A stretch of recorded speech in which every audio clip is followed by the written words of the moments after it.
नागपुर सराफा मार्केट में गहने तैयार करने का काम करने वाला पश्चिम बंगाल निवासी आरोपी विश्वास जीतकर बड़ी ठगी कर गया। उसने शिकायतकर्ता से कुल 305 ग्राम सोना लगभग 30,50,000 हड़प लिए। विश्वास संपादन कर चोरी एवं ठगी करने पर आरोपी के खिलाफ मामला दर्ज किया गया। जांच के दौरान गुप्त जानकारी और मोबाइल लोकेशन से पता चला कि आरोपी पश्चिम बंगाल भाग गया। वरिष्ठ अधिकारियों की अनुमति से पुलिस टीम नाडिया जिले के दुबलिया पुलिस स्टेशन क्षेत्र पहुंची और आरोपी को गिरफ्तार कर पीसीआर के दौरान गहने का बड़ा हिस्सा बरामद किया।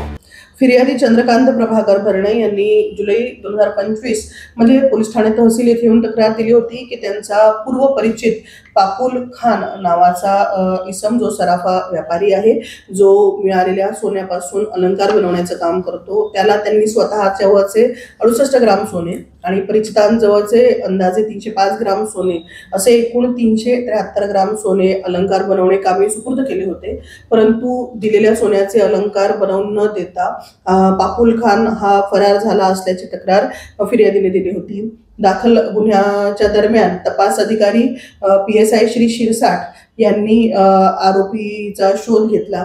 प्राप्त तांत्रिक माहिती आणि मानवीय इंटेलिजन्सच्या आधारे नमूद आरोपीला पश्चिम बंगाल कलकत्ता येथून पकडण्यात यश आलेले आहे।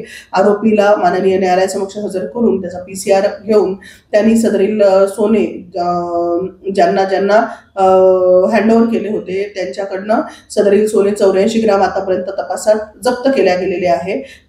जप्त केलेल्या सोन्याची किंमत अंदाजे 9 लाख एवढी आहे।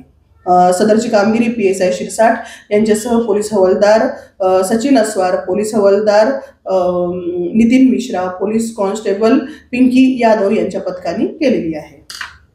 पापुल खान हा बऱ्याच दिवसापासून अशा पद्धतीने ह्याचं सोनं त्याला, त्याचे पैसे त्याला अशा पद्धतीने ह्याची टोपी त्याला असे फसवणुकीचे काम करायचा। त्याच्यामुळे फिर्यादी आणि साक्षीदारांकडनं घेतलेलं सोनं त्यांनी विविध लोकांना देऊन त्यांची तोंडबंद करण्याचा प्रयत्न केलेला होता आणि ते ह्या तपासामध्ये उघड झाल्याने त्यांच्या त्या संबंधित लोकांकडनं सुद्धा ते सोनं आपण रिकव्हर करतो आहे।